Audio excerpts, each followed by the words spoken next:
Students, last class में हमने बात की थी कंसंट्रेशन यूनिट्स, जिसमें से अपने 11 यूनिट्स कर चुके थे और आज लास्ट यूनिट नॉर्मेलिटी की अपने बात करेंगे। देखो नॉर्मेलिटी क्या होती है।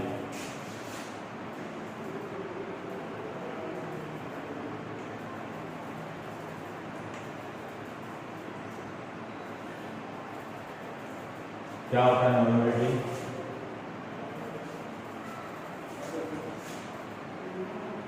Number of gram equivalent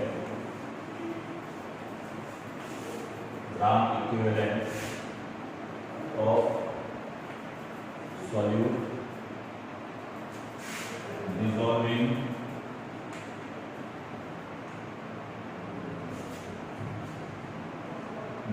in 1 liter solution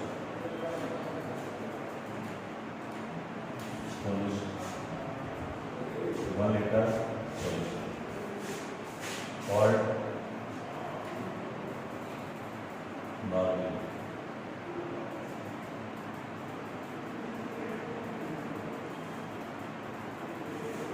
अच्छा, इसके बाद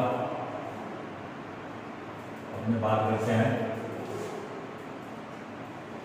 डिनोटेड किससे करते हैं? Denoted by capital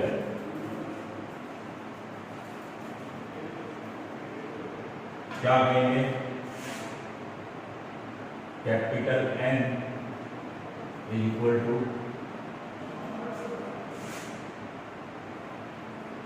number of gram equivalent of solute upon volume of solution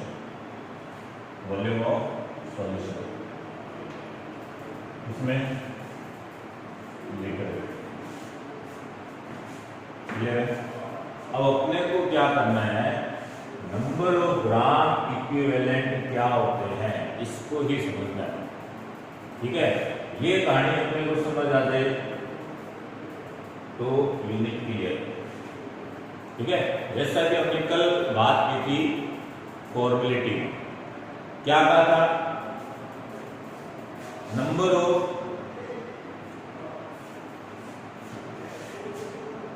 gram formula weight of solute dissolved in 1 liter solution called formality. वहां पे हमने क्या समझा था कि ये ग्राम फॉर्मूला वेट क्या होता है। ठीक है, तो ग्राम फॉर्मूला वेट में हमने क्या कहा था कि ग्राम फॉर्मूला वेट ये है कि जो मैटर आपको दिया हुआ उसका मास, उसका जो गिवन मास है अपॉन उसका molar mass but in solution. ये था अपने पास formula, number of formula weight को काउंट करना है। ऐसे नंबर ऑफ ग्राम इक्विवेलेंट को यदि काउंट करना है ना सीधा, तो ये देखो कैसे काउंट है। तो देखो number of gram equivalent count करना है, तो ये तो नंबर ऑफ ग्राम इक्विवेलेंट जो होते हैं, नंबर ऑफ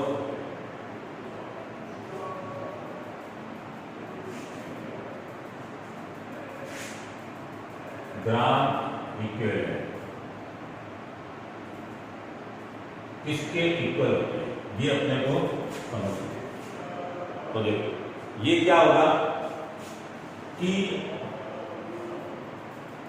जैसे मैं आपको इक्वेशन देता हूं, फिर अपने इसको फाइंड आउट करना। मान लो मैंने इक्वेशन दिया, ये H2SO4 का एक्वा सॉल्यूशन है। ठीक है, और इस H2SO4 के एक्वा सॉल्यूशन में मैंने ये कह दिया कि जो इसका वॉल्यूम है वो मान लो 1 लीटर है, और इसमें जो H2SO4 का जो अमाउंट है वो मान लो 98 ग्राम, ठीक है, 98 ग्राम, या फिर आप ये कह दो 98 ग्राम का मीनिंग ये होता है 1 मोल, है ना, 98 ग्राम हो या 1 मोल, एक ही बात, ठीक है। और आपको फाइंड आउट करनी है इसकी नॉर्मलिटी, इसको फाइंड आउट क्या करना है, इसकी नॉर्मलिटी को आपको फाइंड आउट करना है। तो अब आपको करना क्या है, यहाँ पे जो आप नॉर्मलिटी आप निकालते हो, तो आपको नॉर्मलिटी यहाँ पे पहले आपको नंबर ऑफ ग्राम इक्विवेलेंट निकालने पड़ेंगे कि 98 ग्राम में नंबर ऑफ ग्राम इक्विवेलेंट कितने होते हैं, ठीक है ना, नंबर ऑफ ग्राम इक्विवेलेंट कितने होते हैं। तो नंबर ऑफ ग्राम इक्विवेलेंट कैसे निकालते हैं, मास अपॉन एक्स,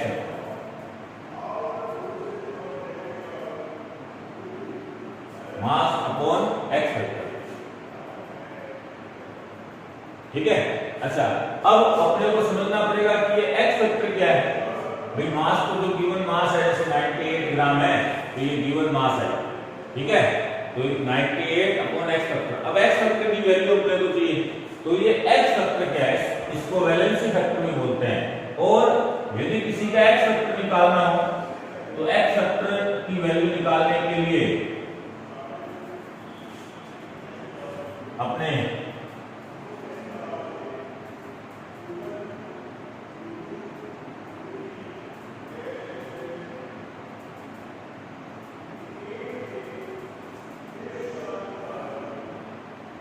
क्या लिखेंगे, मोलर मास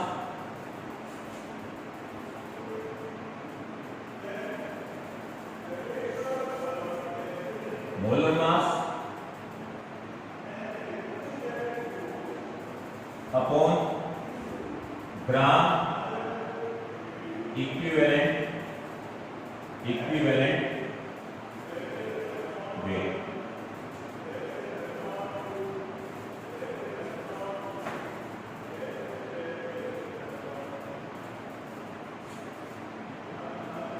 ठीक है। अच्छा, हमें करना है क्या है, नंबर ऑफ ग्राम इक्विवेलेंट याद करने हैं, तो अपने इसमें लिखेंगे mass upon gram equivalent weight, gram equivalent weight है, जिस सब्सटेंस का काउंट करना है उसका ग्राम इक्विवेलेंट वेट क्या है, ठीक है ना। या फिर आप इसको ये कह सकते हो डायरेक्टली, इक्विवेलेंट है वो ग्राम में कितना है, equivalent weight mass upon equivalent wait, या डायरेक्ट कर दो मास अपॉन इक्विवेलेंट, ठीक है। अब अपने को यदि इक्विवेलेंट वेट निकालना है, तो इक्विवेलेंट वेट किसके इक्वल हो गया, molar mass upon X factor, है ना। ये ऐसे जो मैंने लिखा है, मैं इसी ऐसे भी लिख सकता हूं, क्या दैट मींस ये हुआ इक्विवेलेंट जो वेट है वो इक्वल हो गया मोलर मास अपॉन एक्स, ठीक है। एक बार फिर से ध्यान दो, मैंने कहा नॉर्मलिटी होती क्या है, ये है number of gram equivalent of solute dissolved in 1 liter solution called normality, denoted by n। क्या लिखेंगे formula, n is equal to number of gram equivalent of solute upon volume of solution, ठीक है। अब हमने कहा कि वॉल्यूम ऑफ सॉल्यूशन, जैसे मैंने ये 1 लीटर दिया हुआ है क्वेश्चन, पर नंबर ऑफ ग्राम इक्विवेलेंट क्या होंगे, तो नंबर ऑफ ग्राम इक्विवेलेंट को काउंट करने का जो फॉर्मूला है वो ये है, ये फॉर्मूला है, ये आपको याद है, क्या होता है, मास अपॉन इक्विवेलेंट वेट होता है। और इक्विवेलेंट वेट को यदि काउंट करना है ना, किसी का यदि इक्विवेलेंट वेट काउंट करना है, तो उसका फॉर्मूला होता है, इक्विवेलेंट वेट होता है molar mass upon X factor. ठीक है, या यूं कह दो कि एक्स फैक्टर जो होता है वो क्या होता है, molar mass upon equivalent wait. एक ही बात है। ठीक है, तो ये दो फॉर्मूले आपको याद रहने चाहिए। अब देखो यहां प्रॉब्लम क्या है, प्रॉब्लम ये है कि जैसे मान लो कि मैं इस क्वेश्चन को सोल्व करना चाहूं, तो मैं इस क्वेश्चन में नंबर ऑफ ग्राम इक्विवेलेंट है, इसकी जगह मैं ये पुट अप कर सकता हूं, फिर इक्विवेलेंट वेट की जगह ये मैं रख सकता हूं। ठीक है, ओवरऑल दोनों को मैं रखता हूं, इसको भी और इसको, दोनों को मैं रखता हूं। देखो इक्वेशन अपने पास में क्या आती है कि नॉर्मलिटी जो है ये किसके इक्वल होगी।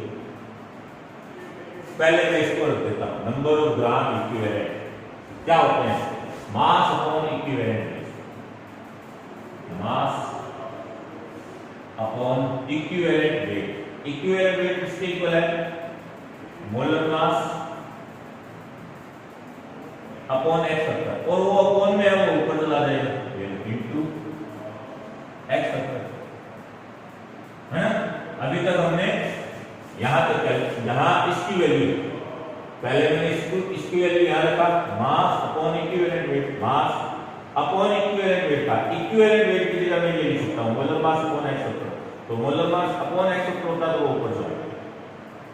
अब वॉल्यूम ऑफ सॉल्यूशन, अच्छा सॉल्यूशन है, वॉल्यूम है V, सॉल्यूशन के लिए AB, और किसमें, लिक्विड में।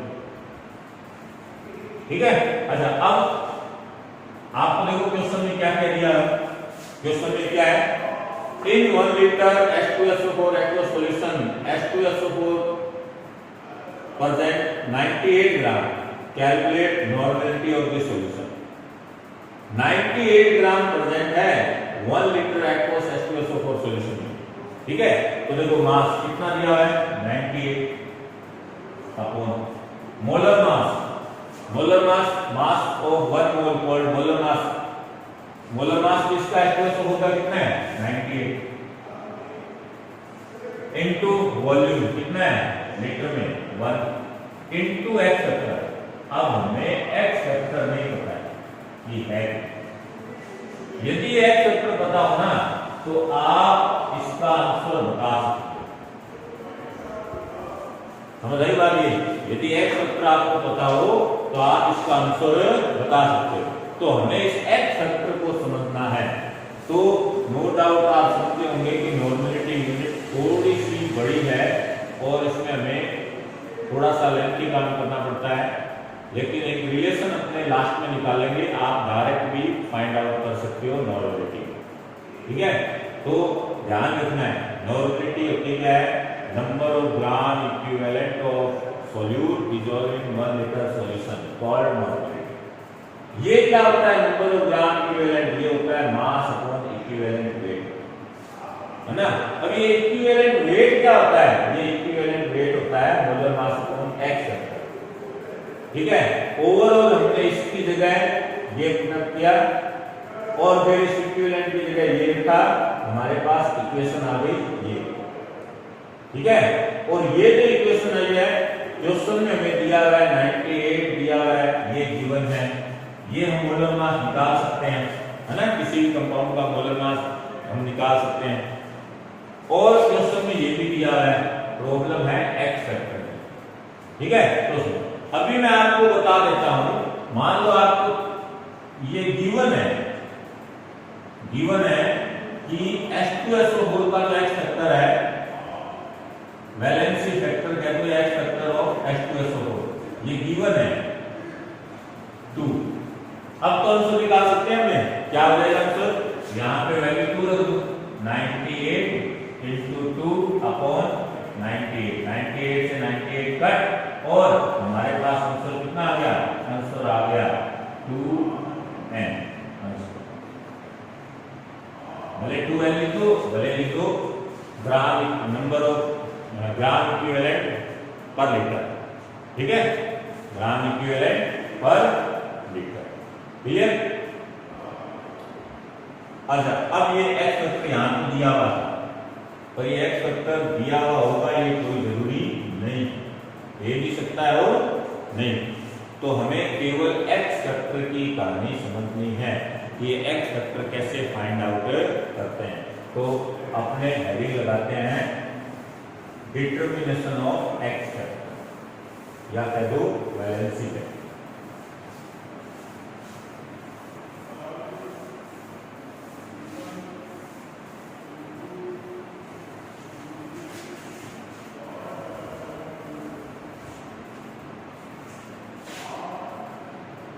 डिटर्मिनेशन ऑफ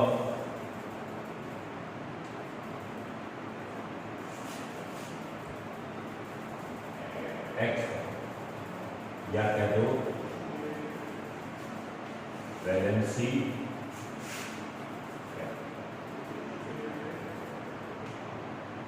तो देखो ये क्या होता है, इसको आप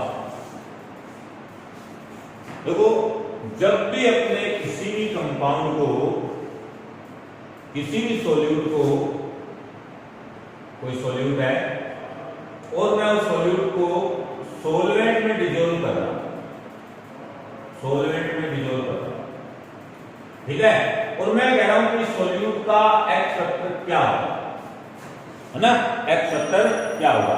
तो देखो इस सॉल्यूट का इस सॉल्वेंट में एक्स फैक्टर क्या होगा, ये डिपेंड करता है कि जब आपने इस सॉल्यूट को सॉल्वेंट में मिलाया तो हुआ क्या। हो सकता है कि वो उसमें केमिकल रिएक्शन में जाए और हो सकता है कि वो केमिकल रिएक्शन में न जाए। मतलब एक तो ऐसा हो सकता है इन रेडॉक्स चेंज, मतलब रेडॉक्स रिएक्शन हो, और एक ऐसा हो सकता है इन नॉन रेडॉक्स चेंज, ठीक है। तो अपने इसके दो पार्ट कर लेते हैं, क्या, इस सॉल्यूट का एक्स फैक्टर, ठीक है ना, एक्स फैक्टर ऑफ सॉल्यूट, ठीक है, या कह दो एनी मैटर। तो इन रेडॉक्स चेंज, इन रेडॉक्स चेंज, ठीक है, और दूसरा इन नॉन रेडॉक्स चेंज। बहुत इंपॉर्टेंट बात है कि एक्स फैक्टर अलग अलग हो सकता है, रेडॉक्स चेन में अलग होगा, नॉन रेडॉक्स चेन में अलग, ठीक है। मतलब यदि सॉल्यूट केमिकल रिएक्शन में जा रहा है तो एक्स फैक्टर क्या होगा, और मान लो आप सॉल्यूट को सॉल्वेंट में मिला रहे हो, केमिकल चेंजिंग में नहीं जा रहा है, तो एक्स फैक्टर क्या होगा। सपोज दैट, मान लो मैंने आपको, मैं एक एक एग्जांपल बताता हूं दोनों का एक एक एग्जांपल करें, दोनों का आपने एक एक एग्जांपल करते हैं। इन रेडॉक्स चेंज आपने 11th में एक वेल टाइट्रेशन की हुई है कि आप क्या करते हो, फेरस अमोनियम सल्फेट को KMnO4 के साथ टाइट्रेट करवाते हो,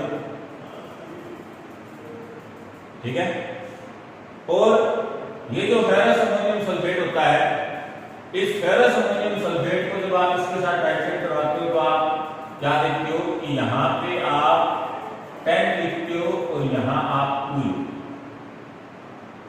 ठीक है, और केमिकल रिएक्शन होती है, इन दोनों में केमिकल रिएक्शन होती है। अब एक्चुअली में है क्या कि यहां पे 10 लिखा हुआ है, ये 2 लिखा हुआ है, तो ये कैसे लिखा हुआ है, फेरस अमोनियम सल्फेट का देखो फॉर्मूला होता है ये FeSO4 dot NH4 2SO4 dot 6H2, ये तो क्रिस्टलाइन वाटर हो गया, प्लस 2H2SO, यही होता है।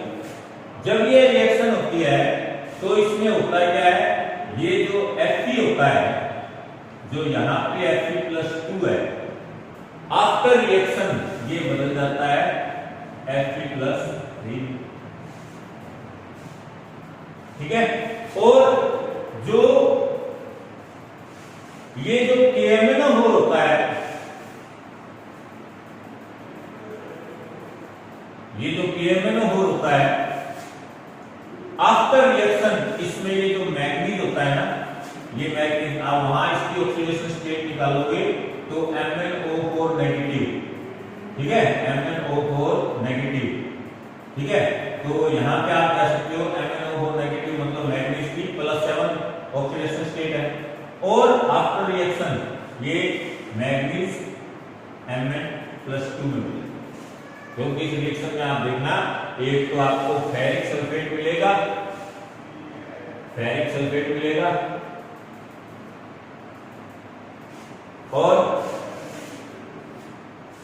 प्लस में आपको मैग्नीज सल्फेट मिलेगा, अमोनियम सल्फेट वगैरह हो गया है। ये चेंजिंग होती है, कुल मिला के ये चेंजिंग है ना। अब ये देखो भाई Fe+2 Fe+3 में बदला, इसका क्या हुआ, इसने एक इलेक्ट्रॉन और जो है डोनेट कर दिया, ठीक है, एक इलेक्ट्रॉन और डोनेट कर दिया, एक इलेक्ट्रॉन फ्री।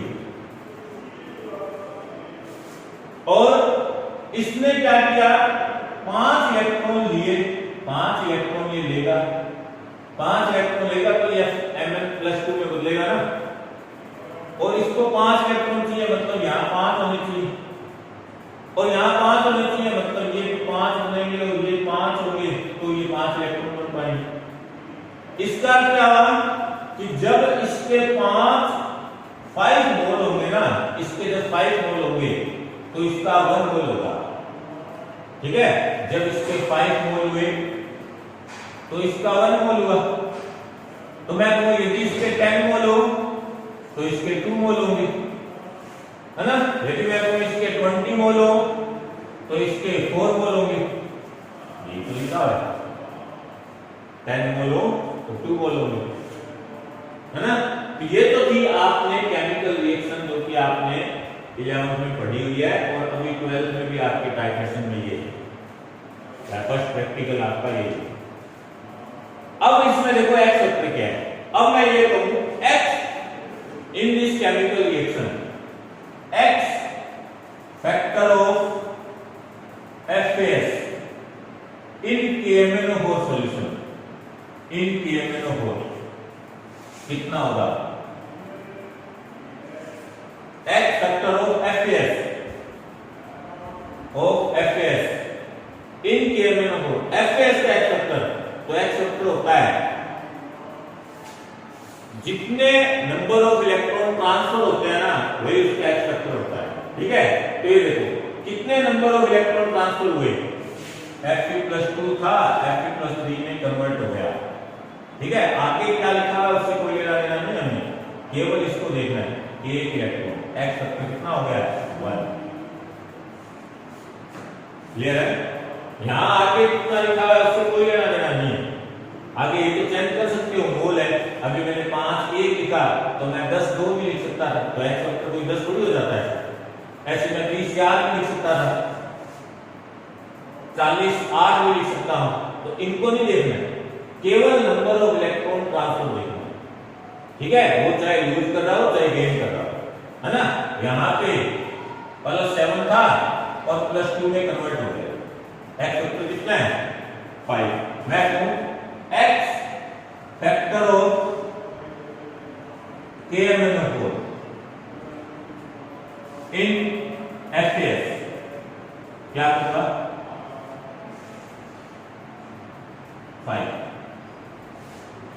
चेंज हो रहा है। अभी ये तो मैंने कहा आपने FAS को KMnO4 में मिलाया और वो केमिकल चेन में चला गया, तो केमिकल चेन में एक्स फैक्टर क्या हुआ, केमिकल चेन में इन केमिकल या in redox chain reaction the X factor is the number of electron, number of changing, क्या दो changing number of electron of any species, ठीक है ना, या तो transfer electron, number of transfer electron of any species, ठीक है। In chemical reaction, chemical reaction क्या तो या इन रेडॉक्स, तो इन रेडॉक्स चेन में तो क्या होता है, एक्स फैक्टर होता है number of transfer electron. In redox reaction x factor is the number of transfer electron,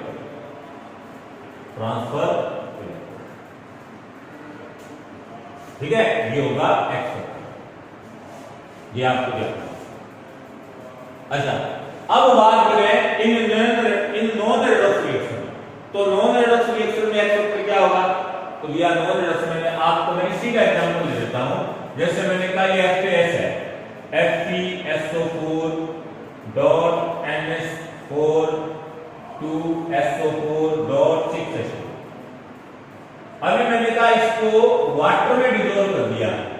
इसको वाटर में डिसॉल्व कर दिया। Find out the right the X factor of H in water. ठीक है, क्या होगा? X factor of H in water in H2 कितना होगा? तो देखो यहां पे क्या करना है कि ये जो होता है ना, ये क्या है? ये साल्ट। तो नॉन रिडक्स रिएक्शन में साल्ट के लिए, एसिड के लिए, बेस के लिए, ठीक है, एलिमेंट के लिए और आयन के लिए अपने अलग अलग वे में एक्स फैक्टर लिखते हैं। ठीक है, साल्ट का क्या होता है, एसिड का क्या होता है, बेस का क्या होता है, एलिमेंट का क्या होता है और आयन का क्या होता है, अलग अलग के लिए। साल्ट का एक्स फैक्टर क्या होता है? साल्ट का x factor of any salt in non Redux reaction is the total positiveness और नेगेटिवनेस। या तो कह दो पॉजिटिवनेस की, इसमें टोटल पॉजिटिवनेस कितना है, या कह दो टोटल नेगेटिवनेस कितना है। क्योंकि मैंने आपको एक बार पहले बता रखा है कि जो कंपाउंड होते हैं उसमें न्यूट्रलिटी हमेशा मेंटेन रहती है। तो मेंटेन तभी रह सकती है ना जितना नेगेटिवनेस है उतना ही क्या हो, पॉजिटिवनेस हो, तभी न्यूट्रलिटी मेंटेन रह सकती है। तो मतलब पॉजिटिवनेस को काउंट करना, नेगेटिवनेस को काउंट ही करना है। ठीक है, तो अच्छा एक और, इस प्रकार से जो क्रिस्टलाइन वाटर आते हैं इनका कोई इंपॉर्टेंस नहीं होता है एक्स फैक्टर को कैलकुलेट करने से। तो इसका एक्स फैक्टर कैलकुलेट करें तो यहाँ पे टोटल पॉजिटिवनेस ये कैसे कितेगा? इस प्रकार Fe+2 SO4 2 नेगेटिव है ना, NH4+ कितनी बार है?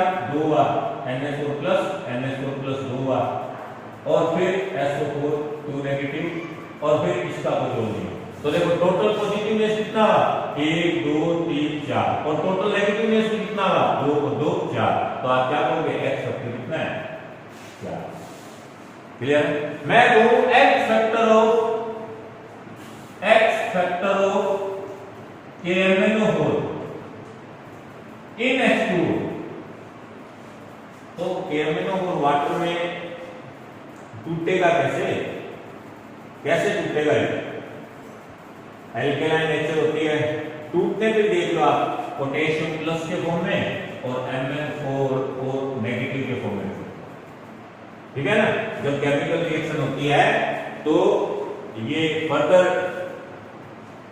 जो है टूटकर Mn+7 में कन्वर्ट हो जाता है, इसलिए मैंने यहाँ Mn+7 लिख दिया। ठीक है ना, Mn4 नेगेटिव भी लिख सकता है। Mn4 नेगेटिव होता है केमिकल रिएक्शन से, Mn4 नेगेटिव Mn+7 है ना, ऑक्सीजन का तो कोई रोल ही नहीं था। तो मैंने यहाँ पे H काट था तो x factor total positiveness 1 negativeness 1 क्या करते हैं एक्स फैक्टर। ठीक है, मीनिंग समझ आया?